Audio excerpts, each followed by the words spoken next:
Perry. I'm a second year political science major, economics minor on the pre-law track from Detroit, Michigan. Today I will be presenting my project, my city project that was made with my partner Nehemiah Thompson, who cannot be here to present, but will be here in spirit. So today we decided to focus on the best city in the entire world, and that is Detroit, Michigan. So for myself, coming from Detroit to Virginia, I really realized that a lot of people have a skewed outside perspective of Detroit. And the first thing a lot of people think about when they think about Detroit is the crime, the poverty, which unfortunately do exist and are an issue that will be spoken about a little bit later in this presentation. There's so much more to such a great city that I'm lucky enough to call home. So this is just a little teeny tiny glimpse into the city. So we do have a lot of great things, like we are a beautiful city. This is a picture of our downtown, midtown area. We are known for our arts. This is the Detroit Institute of Arts Museum, which was recently ranked one of the best museums in the nation. We have a tremendous historical impact on music, and that is the Motown music records that started in Detroit. We have our sports, like the Lions that almost went all the way this year. Also can be included the Pistons and the Red Wings. These are historical teams that really have made a name for themselves in their respective sports. Even still, we have a lot of great impacts on music. This is Babyface Ray, who is a rapper. Yes, so we have a lot of community things. This is a picture of a place downtown, a lawn where people, I guess, are just kicking it. And unfortunately, yes, we do have a lot of crime, as well as neighborhood blights, which, like I said, we'll be talking about a little bit later. But in the middle here, I want to draw your attention to how big Detroit is. It's really big, and there are a lot of neighborhood tracks within it.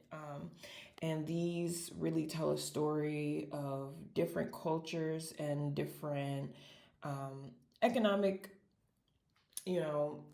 disparities and things of that nature, which we will once again talk about a little later. So for this project, we decided to weigh the pros and cons using three lenses. So we will be talking about the labor market, the housing market, as well as externalities as it relates to the quality of life of living in Detroit. So to begin with the labor market, the pros are Detroit has very affordable labor costs. So Detroit has lower wages than a lot of other big cities that match its population. This is a huge benefit to businesses, and this is especially pertinent to smaller businesses or startups.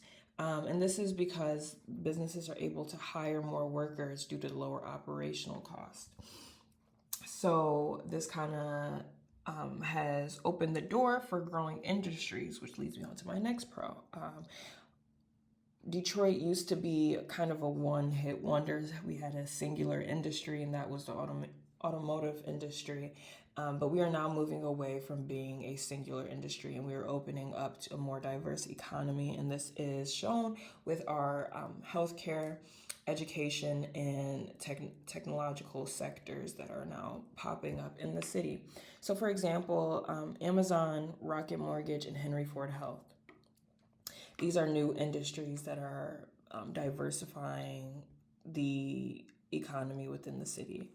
So to continue on, we have workforce development. So programs like Detroit at Work offer free job training in fields like coding, healthcare, and trade and skilled trades.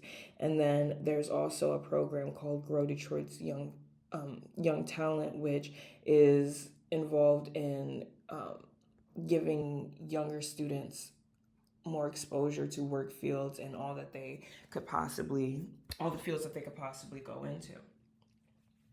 So on to the cons. So unemployment and underemployment is a huge issue in Detroit. Detroit's unemployment rate is 5.2%, and which is higher than the national average, which is 4.2%. So we have seen that after the auto industry collapsed, a lot of jobs disappeared and weren't able to be replaced. Workers' skills aren't being utilized and not getting efficient hours. So after I was talking about with the growing industries and all the pros and things like that, we are in a transitional period where we aren't reliant on one singular industry anymore, as that one singular industry did collapse. We are in a transitional period where we are moving to a more diverse economy, and the amount of jobs and efficient skill requirements aren't being properly reflected in that job opportunity quite yet. So, which brings me on to my next con, which is inequality in employment. So, Detroit's poor public transportation makes it harder to get suburban jobs. There's as well as racial discrimination still hurts hiring processes, and neighborhoods that are historically redlined have fewer resources for job training. This once again is just kind of a tale as old as time in terms of the experience of living in a capitalistic society, but we see this in Detroit pretty potently because there are so many segregational obstacles within the city. As I said, it's such a geographically vast and diverse place to be. These things still come up. And so finally, out-migration of skilled workers. We are seeing a rise in young, educated, ambitious Detroiters leave to go to different schools outside of the city and leave for better paying jobs. So, to connect those dots between the pros and the cons to paint a better picture, we see that Detroit's current labor market reflects the challenges and opportunities of a post-industrial American city navigating economic transformation. Like I said, we are just in this transformational period, and we are seeing a lot of people kind of suffer because of that. But we also see a lot of pros working towards an end of the tunnel type of thing. So with the shift of economic center, structural unemployment has been on the rise. Like I said, we're shifting a focus from being the motor city to a much more dynamic economy, and unfortunately jobs aren't able to keep up with that, as well as the skills of the workers. Although new businesses and markets are moving to the city, inequality and out-migration have further stunted workers' potential in the job market. So we are seeing a rise in tech, for example, in these cities, but due to spatial mismatching, which I will go on to talk about a little bit further, as well as talent that is going to be learning within this space of this growing industry will kind of be predicted to move out and work outside of Detroit. It is causing a problem in job flow.